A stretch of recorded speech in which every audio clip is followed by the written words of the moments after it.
이건 매우 그 정교하게 기획이 된 발언이었다라고 네. 저는 생각합니다. 그 이후에 나올 반응 이런 것까지도 다 계산된 그런 그 행동이고요.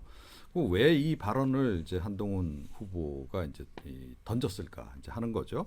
하는 거는 최근 들어서 사실은 이제 나경원 후보가 좀 약간 2위로 상승세를 좀 타고 있었던 거하고 굉장히 관련이 깊지 않나 저는 그렇게 좀 보고 있습니다. 그래서 이 카드를 던짐으로 해서 제가 보건대는 그 일종의 친윤계 그 표심 중에서도 약간 그 내분을 좀 노린 그런 측면이 좀 없지 않아 있다 이렇게 생각해요. 아마 친윤계 내에서는 설왕설래가 상당히 좀 오갈 것이고요. 이게 과연 이제 그 온당한 발언이었느냐 아니냐를 놓고도 아마 겉으로는 마치 뭐 단일 대우를 유지하는 것처럼 이렇게 얘기를 하지만 그렇지 않을 것이다라고 저는 생각해요. 그래서 한동훈 후보가 특히 대통령 관련한 부분까지 언급을 딱 해버리지 않았습니까? 예. 이것까지도 다 계산한 거죠. 처음 발언 던지고 그다음에 이제 거세게 반발하면 살짝 사과하고 그다음에 다시 공격을 받으면 대통령까지 걸고 들어가는 이 전략까지도 다 지금 이제 계획을 좀 한 것이고 저는 그 의도대로 지금 사실은 실제로 국민의힘의 그 표심 상황도 흘러가고 있는 게 아닌가 이렇게 지금 생각을 합니다. 어제 이제 텔레비전 토론이 있었는데 밤늦게 또 이제 나 후보가 한동훈 후보를 이렇게 몰아쳤잖아요. 여전히 패스트트랙 기소가 맞는 거냐? 이렇게 하자 한 후보가 그때 기소를 한 검찰총장이 대통령이다. 윤석열 대통령이다. 법에 따라 기소된 것이다. 비공식적으로 요청하는 것이 잘못된 것이라는 취지다. 이런 설명을 했는데 결국 이제 대통령까지 결과적으로 또 끌고 들어갔잖아요. 저는 만약에 이것을 한동훈 후보가 계산을 한 거라면 더 이상 한동훈 후보는 AI가 아닌 게 분명해졌습니다. AI가 이런 실수를 저지를 리가 없거든요. 실수로 보신다는 사람이기 때문에 네. 이게 감정이 작동이 되는 거죠. 계속해서 공격을 받으니까 본인도 나경원 후보에 대해서 감정이 이제 생겼죠. 그래서 이제 답변을 한 게 아니 그때 그거 나한테 그 부탁하지 않았어요. 이런 반응이 나와버린 것이거든요. 그러니까 말 그대로 이게 당원이나 지지층의 판을 갈아엎을 정도는 아니더라도 정치인이 내뱉은 한마디는 영원히 남습니다. 우리 방송을 하는 사람도 한마디 뱉은 것이 영원히 남는데 저는 이게 전당대회 끝난 이후에도 앙금이 될 수 있는 소지가 다분할 수밖에 없는 게 바로 저는 여태껏 나왔던 배신자 프레임 또 김건희 여사 문자 논란 또 이 장예찬 전 청년 최고가 제기한 여론조성팀보다도 이 부분이 당원들이나 지지층들에게는 더 마음속에 오래 남을 것 같아요. 그래서 저는 이게 물론 이른바 선거를 분석할 때는 중요한 게 두 가지 포인트입니다. BP와 TP인데 브레이킹 포인트도 아니고 브레이킹 포인트는 전반적으로 타격을 줄 수 있는 브레이킹 포인트냐 아닐 것 같습니다. 그 다음에 판을 뒤엎을 TP 터닝 포인트냐 그것도 아닐 걸로 보입니다. 그럼에도 불구하고 저는 한동훈 후보가 이 발언으로 인해서 어떤 결과가 나온다 하더라도 전당대 이후에 이 여진이 상당히 남아있을 걸로 보입니다. 네. 그래서 지금 이제 홍준표 대구시장은 한동훈 후보에 대해서 계속 각을 세워왔는데 어제 소시오패스 아니냐라는 이런 되게 극단적인 표현까지 했고요. 나경원 후보는 아직도 검사인 줄 아나? 이렇게 얘기를 했어요. 근데 댓글 중에 이런 게 있습니다. 한동훈 캐비넷이 윤석열 캐비넷보다 큰 것인가? 이런 글이 올라왔습니다.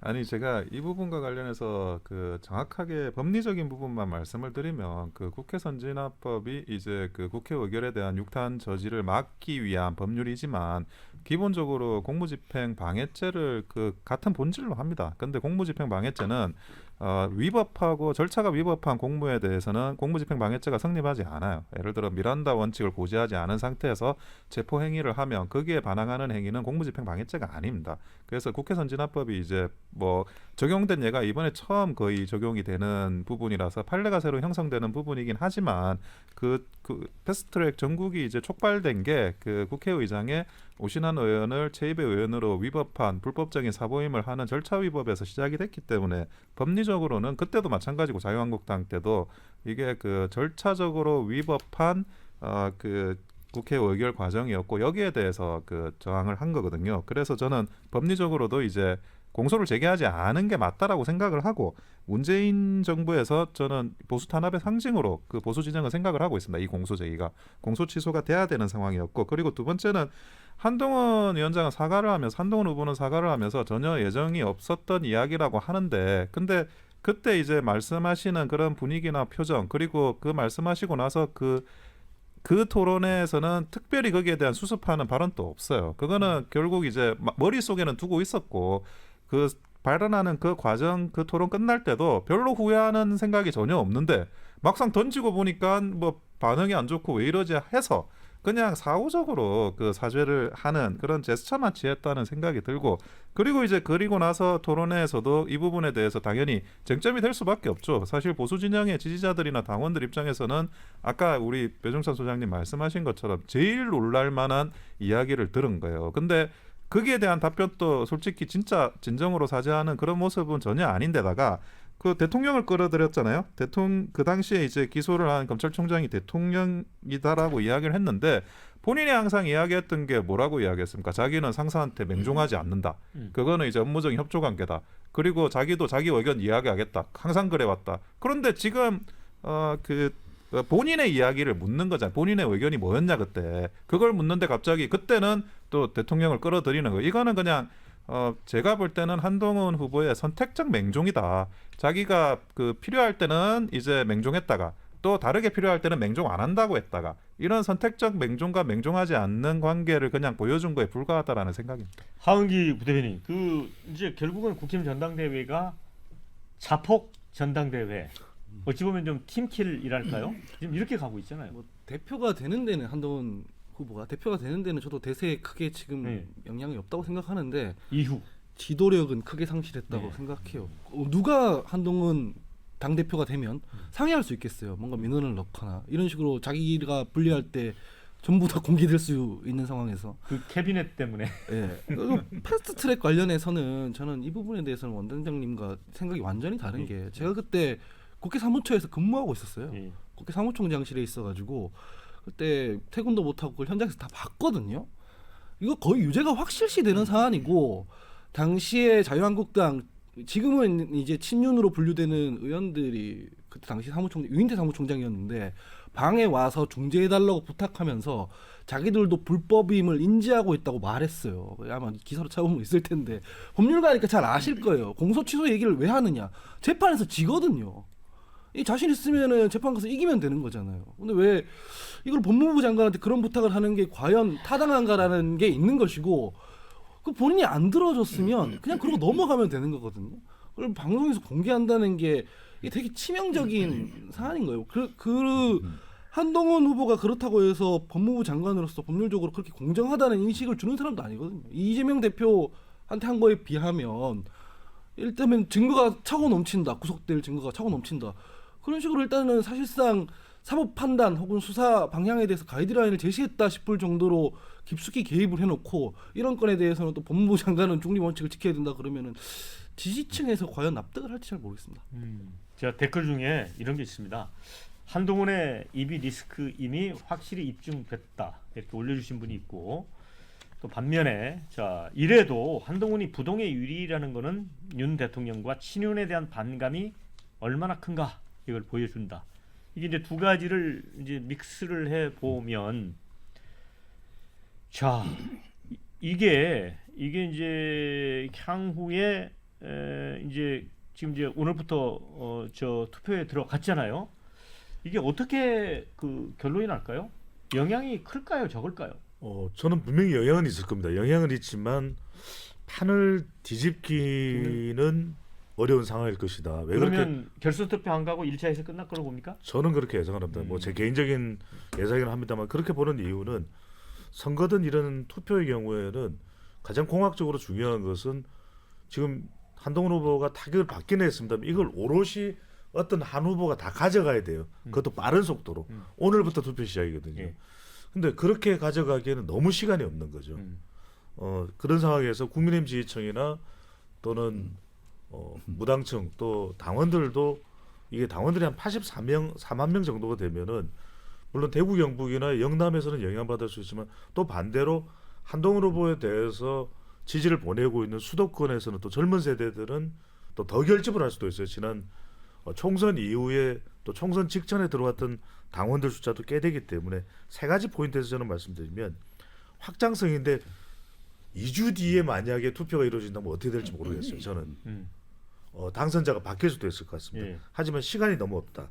그 다음에 이게 한 후보 쪽으로 수렴되기가 매우 어렵다. 원희룡이든 나경원이든 윤상열이든 지금 일단은 이제 쫓아가고 있는 사람은 나경원과 원희룡이니까 그렇게 수렴이 돼야 되는데 한 후보 쪽으로 수렴이 되지 않는 속성이 있기 때문에 저는 판을 뒤엎기는 물론 이틀 전, 사흘 전보다는 분명히 판에 영향을 준 것만은 또 분명해 보입니다. 저는 오히려요 이번 이 발언으로 해서 한동훈 후보 쪽으로 표가 좀 더 몰릴 거다라고 저는 생각합니다. 예, 오히려 예. 왜 그러냐면, 그러니까 이 보수 지지층에 제가 보건대는 이 콩깍지 유효 기간이 좀 있는 것 같아요.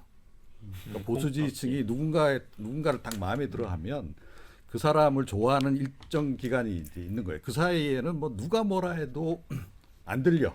예. 무조건 좋은 거죠. 그러니까 윤석열 대통령 경우에도 그 유효 기간이 이제 예. 끝났기 때문에 예. 보수 지지층이 돌아선 거고 한동훈으로 이제 그 콩깍지가 이제 옮겨간 거죠. 자, 한동훈의 콩깍지 유효 기간은 아직 안 끝났다라고 전 봐요. 그래서 지금은 한동훈 후보가 뭐라고 얘기하든 보수 지지층들 특히 윤석열 대통령으로부터 한동훈 후보로 이렇게 옮겨 탄 사람들은 무조건 이 한동훈을 지지하는 그런 지금 구간이다 이렇게 좀 생각을 하고 그리고 사실은 한동훈 후보도 그 점을 잘 알고 있는 것 같아요. 그래서 그걸 잘 활용을 지금 하고 있는 건데 사실 이게 이번에 한동훈 후보의 이번 발언 또 그 이후의 대응을 보면서 한동훈이 또 이런 면에서는 또 굉장히 좀 칼날 같은 면이 있네라는 걸 전 느꼈어요. 이거 아마 나중에 향후에 그 야당도 굉장히 좀 버거워할 수 있는 부분이 하나 있는 거죠. 그리고 이게 당내에서도 상당히 이게 앞으로 아마 그 제가 보건대 위력을 발휘하지 않을까 싶은데 사실 이번에 좌표 찍기를 딱 한 거예요. 예. 그리고 친윤계 사이에 딱 분할을 딱 시켜버린 거거든요. 그러니까 이 패스트트랙에 관계된 자와 관계되지 아니한 자 이렇게 딱 나누는데 관계되지 아니한 자 숫자가 조금 더 많잖아요. 예. 제가 종종 굉장히 정교하게 지금 이제 칼을 이번에 좀 휘두르고 있다.